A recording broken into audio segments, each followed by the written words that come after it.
Hey guys, this is James. And this is Denny from TeaDB. And yeah, episode 51, right? yeah, absolutely. So today we have another aged oolong from Camellia Sinensis.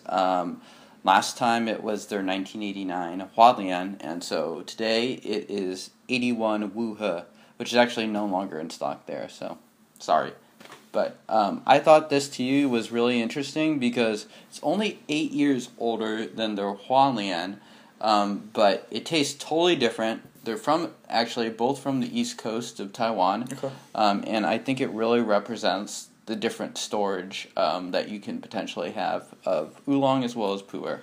So James was mentioning last episode that the Hualien, it was dry stored, so stored under less humidity. And this is a wet store. Yeah, at least that's what I would guess.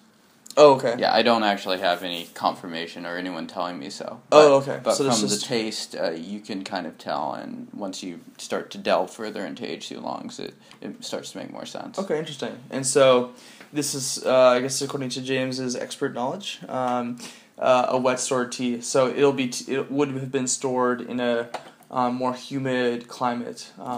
So Yeah, and so usually the enemy of oolongs as they age is humidity, and so if that occurs, depending on how it occurs, that can result in sourness, and that didn't occur in this tea. But what did occur is a much more aged taste, I would say. Cool. And is that sourness an unfamiliar taste to people that are drinking pu'er tea? I would say that I get that sour taste far more. Pu'er, I don't get that sour taste all that much. Okay. Oolongs sometimes, aged oolongs all the time. And a little bit of sourness isn't necessarily a bad thing, but once the sourness starts to take over, which is the result of too much humidity, that's when it starts to get pretty unpleasant. Especially once you get like that sour aftertaste, it can be kind of gross. When you're getting in the way of the flavors is clearly when it's becoming an issue. So we have a 60 milliliter gaiwan, it looks like. Yep, and we have 4 grams of leaf here. Cool.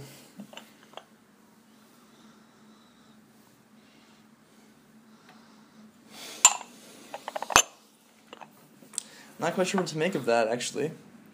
I'm actually not getting that. The aroma is not super strong, but it's there's something.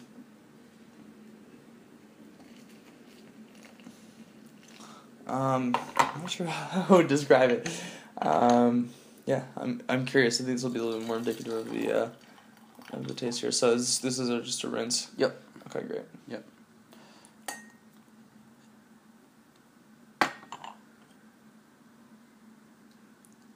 Nice color. Yep. Similar color, actually. Take another smell. Let's see how we do now. Wow.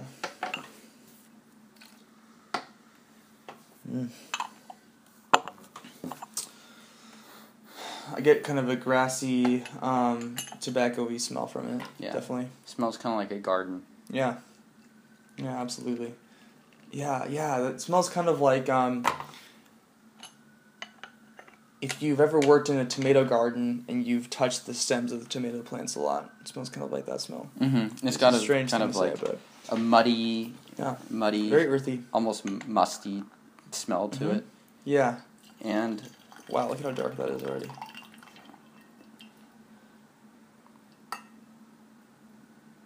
Okay, cool. Yep.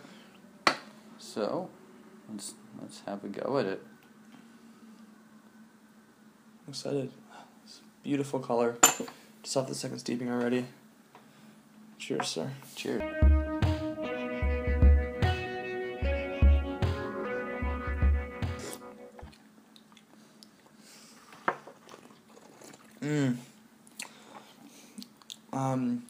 Really vegetal. Yeah, very vegetal. Yeah. It's got a very aged taste. Pu'er actually kind of converges into this sort of taste too, if you age it for long enough.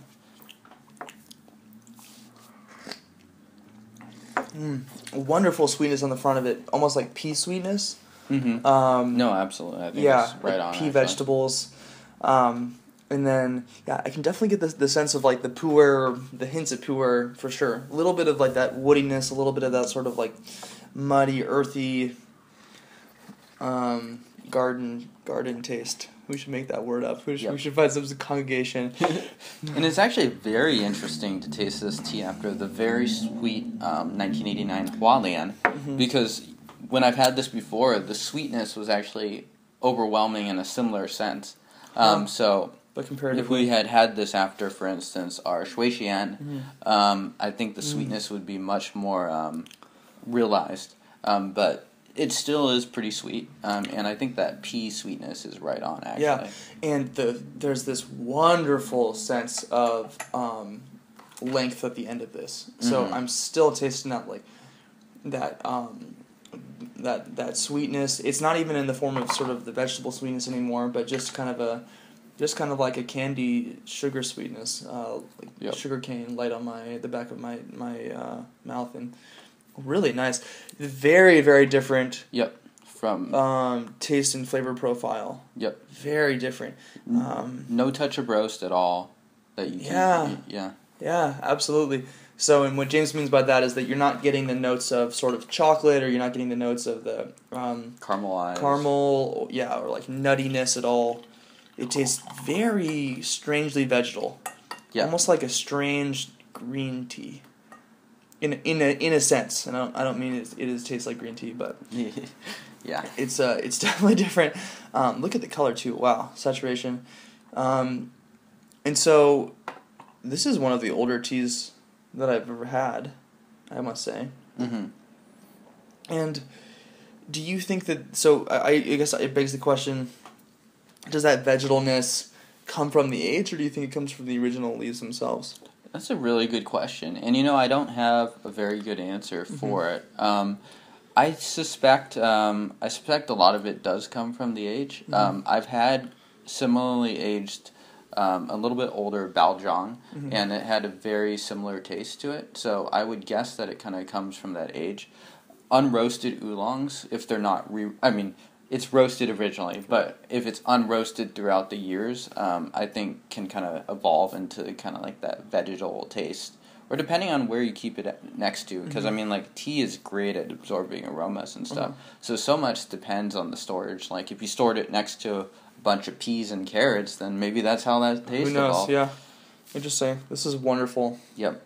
And so I would guess that this tea is, I feel like, a lot more affected by the storage than, for instance, the Hualien, which felt much more dry, if you understand what I'm talking about now. Like, this tea feels like you're drinking from a time ages ago, in some sense. Like, it has that aged taste. Yeah, absolutely. As I've taught you this point before on the show, there's sort of this kind of like dulled metallic overriding notes, and mineraliness too. And I actually think that with this tea, it complements the flavors from the tea itself really wonderfully. Yep. This is a atypical tea for me to really enjoy, actually, because I'm not typically fond of that really gardeny taste. I like my complex chocolatey tastes and creams and things like that. And this is a very different category of flavor to me, but it's really, really good. Yeah. And the garden tastes are the interesting part of the garden taste is it's really accompanied with a really strong sweetness to it. And that sweetness will come out even more as we steep this out. You can smell a little bit on your cup as well. Yeah, I find if I had access to these teas on a regular basis, I don't know how much I would actually reach for it. But for me, it's really interesting. And right now, I do know that I do not have enough of teas like this. Yeah, interesting. Yeah, I think it's an astute point. This isn't something that I would reach for casually, in the sense that it wouldn't be a daily drinker for me, even if it was cheap. Actually, it's a very distinctive flavor. I feel like it matches a certain mood, and it wouldn't pair well with many things. Not that it's bad. I'm saying all these things out of a sense of respect for this sort of the anomalous character of this tea. It's really, really yummy. Yeah, very different. The vegetal flavors coming out of this are so strong. I can't underemphasize that. It is like drinking tomato vines that are dried up or something. I mean, that sounds horrible, but this is a really pleasant experience. And yeah, talk about just a different flavor profile completely. You know, and so many people focus on the actual aging of tea and stuff like that, and it's like, do you actually like aged tea? Right. Should be the question they ask. And, you know, I think this tea would be a great one to answer that question, because I've talked with a lot of vendors, and I've heard a lot of different things, and, like, some vendors suspect that people actually simply don't even like aged tea. Or a lot of people do. Yeah, yeah. I think, you know, speaking to our discussion today, that could definitely be why. I mean, it's a very peculiar experience. It's not like age automatically equals better for things like pu'er or oolong. Right. Yeah. Absolutely. Although with raw pu'er, it's almost always the age equals better. Yeah, but it's almost like 5 to 10 years versus like 20 plus years. Right. Yeah. And so for oolong, it could be the same thing. Maybe you like teas that are more like the Huan Lian, which have been dry stored for 25 years, which is totally fine. Or maybe you like teas that show their age a lot more, such as this Wu He.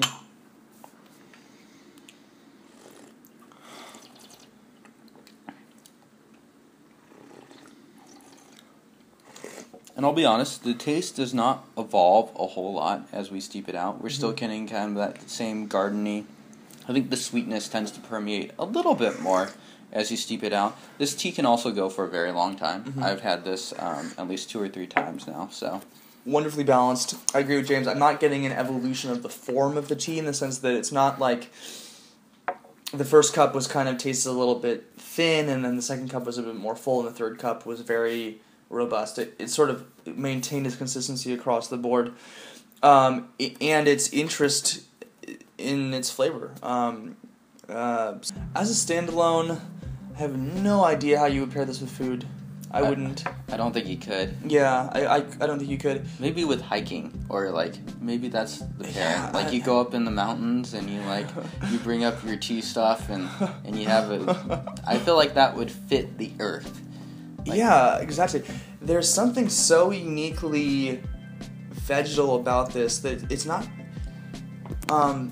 There's something that's deeply satisfying about drinking sweet tea, and this has this whole different characteristic that I frankly would love just to spend more time exploring. So, absolutely.